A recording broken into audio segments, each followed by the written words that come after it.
माय माऊली नमस्कार. 18 पुराणातील एक पुराण श्री गरुड पुराण महात्म्य कथासार अभिवाचन करत आहे. अर्थात अभिवाचन हे हिंदी भाषेतनं करत आहे, कारण सर्व भाषिकांना लाभ घेता यावा. अध्याय मधील भाग पहिला. भगवान विष्णु तथा गरुड़ के संवाद में गरुड़ पुराण. सारो द्वारका उपक्रम. पापी मनुष्यों को इस लोक तथा परलोक में होने वाली दुर्गति का वर्णन. दशगात्र के पिंडदान के यातना देह का निर्माण. धर्म ही जिसका सुदृढ़ मूल है, वेद जिसका स्कंद तना है, पुराण रूपी शाखों से जो समृद्ध है, यज्ञ जिसका पुष्प है, मोक्ष जिसका फल है, ऐसे भगवान मधुसूदन रूपी पादम कल्प वृक्ष की जय हो. देव क्षत्र नैमिष अरण्य में स्वर्ग लोगों की प्राप्ति की कामना से शौनकादि ऋषियों से एक बार शस्त्र वर्ष में पूर्ण होने वाला यज्ञ प्रारंभ किया. एक समय प्रातःकाल हवदादि कृत्यों का संपादन करने उन सभी मुनियों ने सत्कार किए गए. आसनामित सुत से महाराज जी आदर पूर्वक यह पूछा. ऋषियों से कहा, हे सुत जी महाराज, अपने सुख देने वाले देव मार्ग का सम्यक निरूपण किया है. इस समय हम लोग भयावह यम मार्ग की विषय में सुनना चाहते हैं. आप सांसारिक दुखों को, उस क्लेश के विनाशक साधनों को, इस लोक परलोक के क्लेशों को यथावत वर्णन करने में समर्थ है, अतः उसका वर्णन कीजिए. हे मुनियों, आप लोग सुने. मैं अत्यंत दुर्गम यमल मार्ग की विषय में कहता हूँ, जो पुण्यात्मा जी के लिए सुखद, पापियों के लिए दुखद है. गरुड़ जी के पूछने पर भगवान विष्णु ने उनसे जैसा कुछ कहा, मैं उसी प्रकार आप लोगों के संदेश ही निवृत्ति के लिए कहूँगा. किसी समय वैकुंठ में सुखपूर्वक विराजमान परम गुरु श्री हरि से विनता पुत्र गरुड़ जी ने विनय से झुककर पूछा. क्या पूछा? गरुड़ उवाच.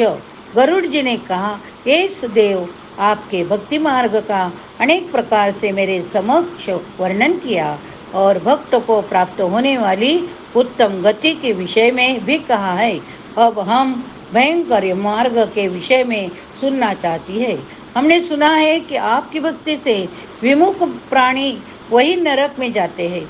भगवान का नाम सुगमता पूर्वक लिया जा सकता है. जिह्वा प्राणी के अपने होश में है तो भी लोग नरक को जाते हैं. ऐसे अधम मनुष्यों को बार बार धिक्कार है. इसलिए हे भगवान, पापियों को जो गति प्राप्त होती है तथा यम मार्ग में जैसे वे अनेक प्रकार के दुख प्राप्त करते हैं, उसे आप मुझसे कहे. श्री भगवान बोले, हे पक्षींद्र, सुनो, मैं उस यम मार्ग के विषय में कहता हूँ जिस मार्ग से पापी जन नरक की यात्रा करते हैं और जो सुनने वालों के लिए ही भयावह है.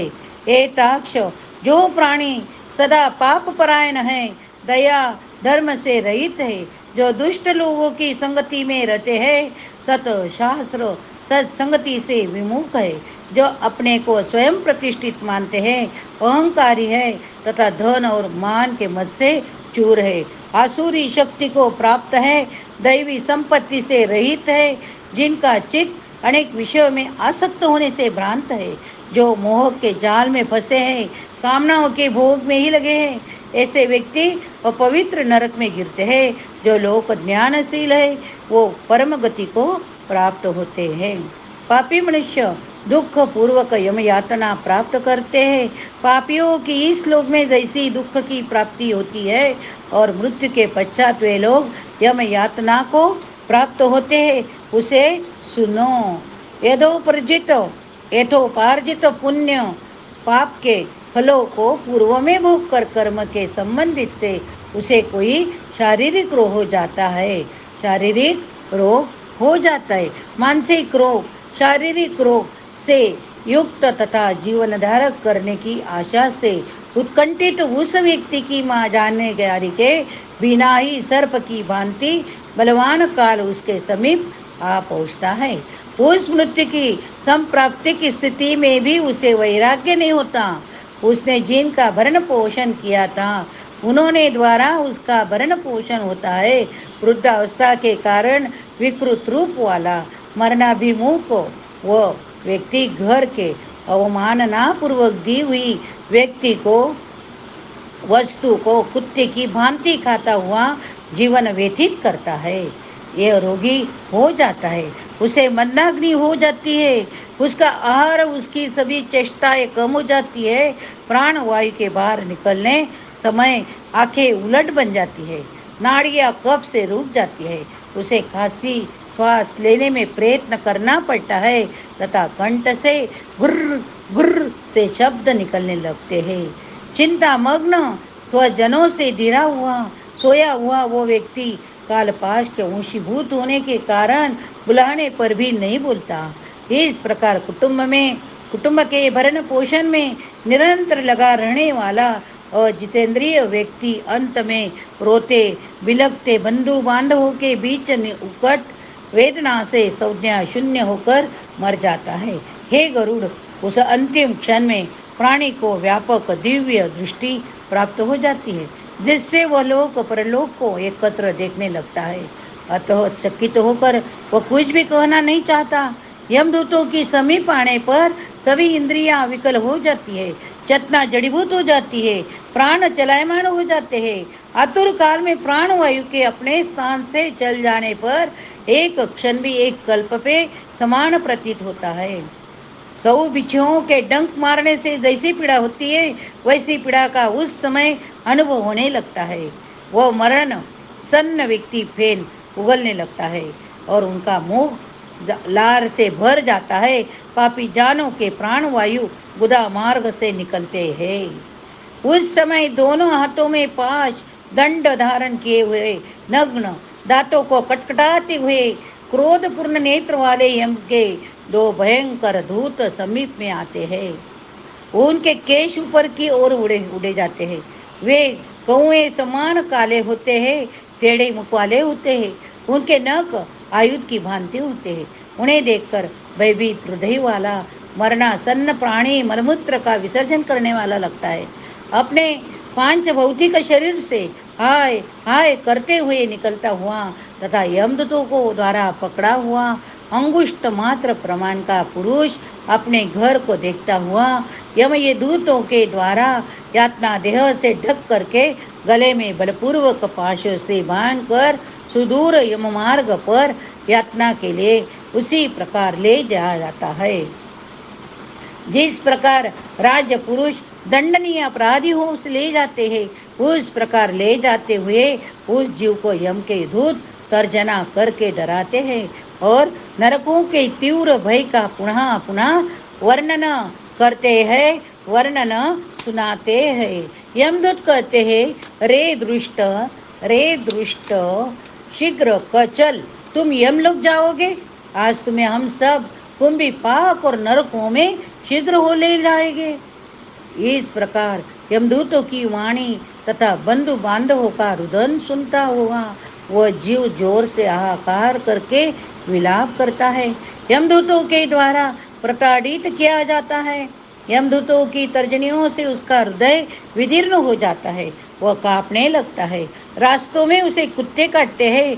अपने पापों का स्मरण करता हुआ वह पीड़ित जीव यम मार्ग में चलता है। भूख प्यास से पीड़ित होकर सूर्य दव अग्नि या वायु से संतप्त होते हुए यमदूतों के द्वारा पीठ पर कोड़े से पिटे जाते हुए उस जीव को तपी हुई वालुका से पूर्ण तथा विश्राम रहित जल रहित मार्ग पर असमर्थ होते हुए भी बड़ी कठिनाई से चलना पड़ता है। थककर जगह जगह गिरता मूर्छित होता हुआ वह पुनः उठकर पापी जनों की भांति अंधकार पूर्व यमलोक में ले जाता है। 2 अथवा 3 मुहूर्त में वह मनुष्य वहां पहुंचाया जाता है। यमदूत उसे घोर नरक यातनाओं की दिखाते हुए मुहूर्त मात्र में यम को नारकीय यातनाओं के भय को देखकर वह व्यक्ति यम की आज्ञा से आकाश मार्ग से यमदूतों के साथ पुनः इस लोक मनुष्य लोक में चला जाता है, आता है। मनुष्य लोक के आकर अनादि वासना से बद्ध जीव देह में प्रविष्ट होने की इच्छा रखता है, किंतु यमदूतों द्वारा पकड़कर पाश में बांध दिए जाने से भूख प्यास से अत्यंत पीड़ित होकर रोता है। ये तारक्ष वह माता पाप की प्राणी पुत्रों से दिए हुए पिंड तथा आतुर काल में दिए हुए दान को प्राप्त करता है, तो भी उस नास्तिक को तृप्ति नहीं होती। पुत्रादि के द्वारा पापियों के उद्देश्य से किए गए श्राद्ध दान जलांजलि उनके पास ठहरती नहीं। अतः पिंडदान का भोग करने पर भी वे क्षुधा से व्याकुल होकर यम मार्ग में जाते हैं। जिसका पिंडदान नहीं होता वे प्रेत भूत में होकर कल्प पर्यंत निर्जन वन में बहुत दुखी होकर भ्रमण करते हैं। सैकड़ों करोड़ कल्प बीत जाने पर भी बिना भोग किए कर्म फल का नाश नहीं होता। जब तक वह पापी जीव यातनाओं का भोग नहीं कर लेता तब तक उसे मनुष्य शरीर भी प्राप्त नहीं होता। हे पक्षी, इसलिए पुत्र को चाहिए कि वह 10 दिनों तक प्रतिदिन पिंडदान करे। 10 दिन तक प्रतिदिन पिंडदान करे। हे पक्षी श्रेष्ठ, वे पिंड प्रतिदिन 4 भागों में विभक्त होते हैं। उनमें 2 भाग तो प्रेत के देह के पंच बहुतों की पुष्टि के लिए होते हैं। तीसरा भाग यमदूतों को प्राप्त होता है। चौथे भाग से उस जीव को आहार प्राप्त होता है। 9 रात पिंडों में पिंड को प्राप्त करके प्रेत का शरीर बन जाता है। 10वें दिन उसमें बल की प्राप्ति होती है। ये खग, मृत व्यक्ति के देह के जल जाने पर पिंड के द्वारा पुनः 1 हाथ लंबा शरीर प्राप्त होता है, जिसके द्वारा वह प्राणी यम लोगों के रास्ते में शुभ अशुभ कर्मों के फल को भोगता है। पहले दिन जो पिंड लिया जाता है, सुनो सब लोग सुनो, पहले दिन जो पिंड लिया जाता है उससे उसका शीर बनता है। क्या बनता है? शीर बनता है। दूसरे दिन पिंड से ग्रीवा बोलेगा तो गर्दन बनता है और स्कंद बनते हैं। और तीसरे दिन पिंड से हृदय बनता है। चौथे दिन पिंड से पृष्ठभाग बोलेगा तो पीठ। 5वें दिन नाभि। 6ठे दिन 7वें दिन पिंड से क्रमशः कटी बोलेगा तो कमर गुहांग उत्पन्न होते हैं। 8वें दिन पिंड से उरु बने जांघे। 9वें दिन पिंड से जानू घुटने तथा पैर बनते हैं। उस प्रकार 9 पिंडों से देह को प्राप्त करके 10वें पिंड से उसकी क्षुधा तृष्णा भूख प्यास ये दोनों जागृत होती है। इस पिंडज शरीर को प्राप्त करके भूख और प्यास से पीड़ित जीव 11वें 12वें 2 दिन भोजन करता है। 13वें दिन यमलोक के द्वारा बंदर की तरह बंधा हुआ वह प्राणी अकेला उस यम मार्ग में जाता है। एक मार्ग में मिलने वाली वैतरणी को छोड़कर यमलोक के मार्ग की दूरी का प्रमाण 86,000 योजन है। कितना? 86,000। ये प्रेत प्रतिदिन रात दिन में 247 योजन चलता है। मार्ग में आए हुए ये 16 पुरो नगरों को पार करके पातकी व्यक्ति धर्मराज के भवन में जाता है। कौन सा भवन है? भवन सौम्यपुर, शौरीपुर, नगेंद्र भवन, गंधर्वपुर, शैलागाम, क्रौचपुर, क्रूरपुर, विचित्र भवन, बृहत्पदपुर, दुखदपुर, नानाक्रंदपुर, सुतप्त भवन, रौद्रपुर, पयोवर्षणपुर, शीताढ़पुर, बहुभातिपुर, ये सब क्या है? गांव के नाम बताए गए हैं। पार करके उनके आंखें यमपुरी में धर्मराज का भवन स्थित है। यमराज के दूतों के पाशों से बंधा हुआ पापी जीव रास्ते पर हाहाकार करता रोता हुआ अपने घर को छोड़ करके यमपुरी को जाता है। इस प्रकार गरुड़ पुराण के अंतर्गत सारद्वार में पापियों के इस लोक तथा परलोक के दुखद निरूपण नामक पहला अध्याय पूरा हुआ। अभी दूसरा अध्याय अपन देखेंगे। हर हर नमः।